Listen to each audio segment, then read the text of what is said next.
जय श्री कृष्णा। राधे राधे। सभी कृष्ण भक्तों का हमारे चैनल पर स्वागत है।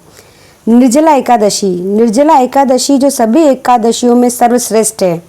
इस वर्ष निर्जला एकादशी 18 जून को मनाई जाएगी और सभी भक्तगण इस दिन निर्जला एकादशी का व्रत करेंगे। निर्जला एकादशी सर्वश्रेष्ठ व्रत है और इस दिन बिना जल के ये व्रत किया जाता है तथा शाम को मंदिर आदि में मिट्टी या किसी धातु का घड़ा रखकर और उसके ऊपर फल दक्षिणा आदि रखकर किया जाता है और उसके पश्चात अपन फलाहार कर सकते हैं और जल पी सकते हैं। तो इस निर्जला एकादशी से संबंधित एक व्रत कथा है जिसको उस दिन एकादशी के दिन सुनना बहुत अति आवश्यक है और इस व्रत के करने से तथा ये कथा श्रवण मात्र से ही स्वर्ग की प्राप्ति होती है और सभी 12 एकादशियों करने से जो फल मिलता है वो केवल मात्र इस निर्जला एकादशी को करने से व्रत की फल की प्राप्ति होती है। तो अपन आज शुरू करते हैं निर्जला एकादशी की व्रत कथा। भगवान श्री कृष्ण युधिष्ठिर से बोले कि हे राजन, श्री सूत जी ने इस एकादशी की कथा में अनेक ऋषि मुनियों को कही थी।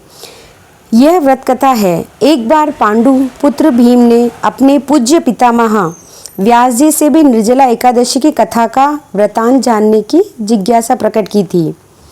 तब सभी शास्त्रों व वेदों के मर्मज्ञ ज्ञाता वेद व्यास जी ने कहा, ज्येष्ठ के शुक्ल पक्ष और कृष्ण पक्ष में इन दोनों ही पक्षों की एकादशियों के व्रत में भोजन नहीं करना चाहिए और द्वादशी को स्नान आदि से पवित्र होकर भगवान श्री हरि की पूजा करके सबसे पहले ब्राह्मणों को भोजन कराएं और अंत में द्वादशी के दिन स्वयं भोजन करें।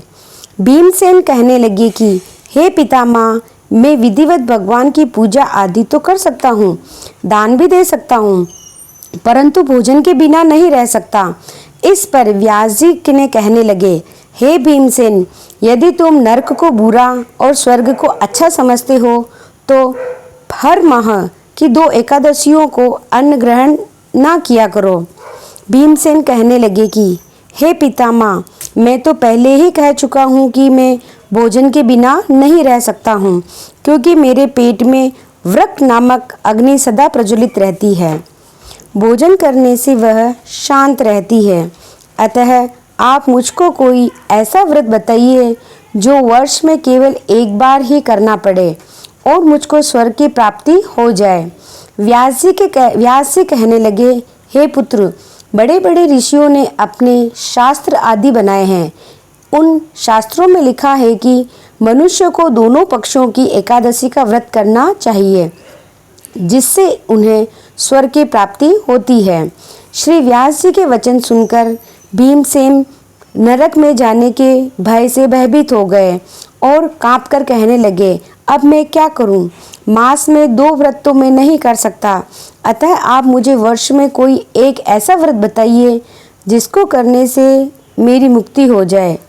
यह सुनकर व्यास जी बोले कि ज्येष्ठ माह में सूर्य वृष राशि पर हो या मिथुन राशि पर हो, शुक्ल पक्ष की जो एकादशी आती है, तुम उस एकादशी का निर्जला व्रत करो।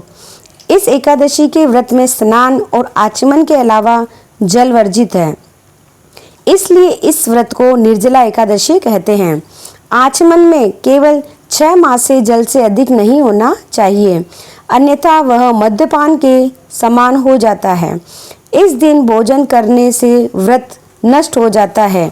यदि एकादशी को सूर्योदय से लेकर द्वादशी को सूर्योदय तक जल ग्रहण न करे तो उसे सारी एकादशियों का व्रत का फल प्राप्त होता है। द्वादशी को सूर्योदय से पहले उठकर स्नान आदि कर ब्राह्मणों को दान आदि देना चाहिए। उसके पश्चात भूखे ब्राह्मण को भोजन कराएं, फिर हम स्वयं को भोजन करना है।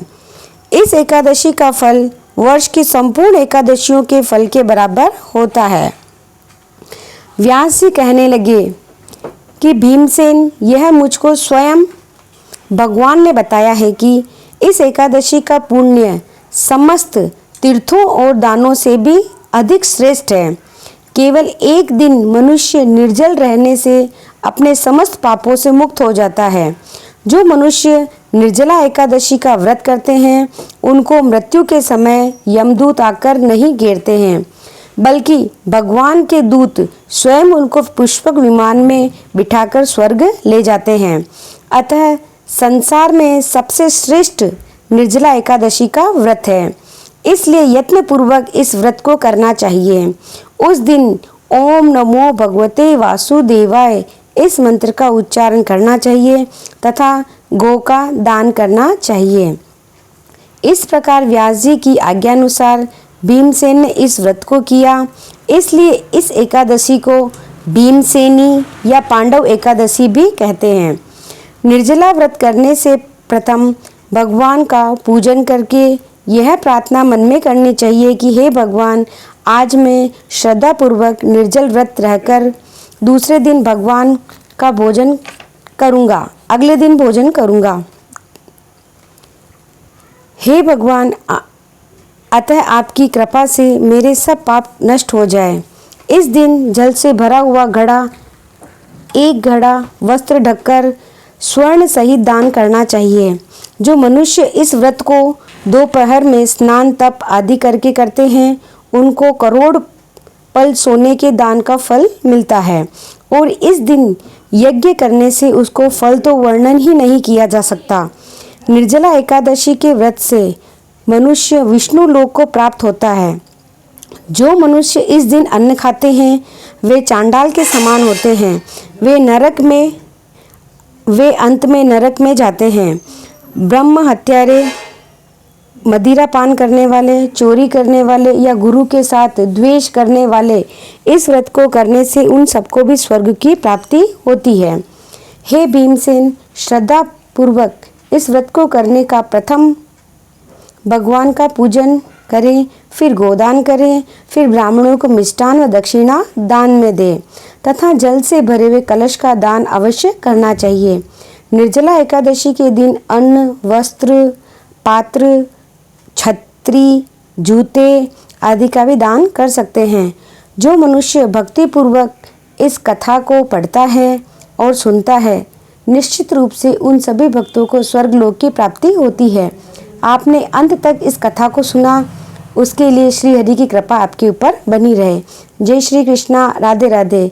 विशेष बात है, इस दिन फलाहार के अंदर आप आम, केरी का सेगार ले सकते हैं तथा दूध और दूध से बने पदार्थों का भी उपयोग कर सकते हैं। जय श्री कृष्णा, राधे राधे। श्री हरि की कृपा आप सब पर सदैव बनी रहे।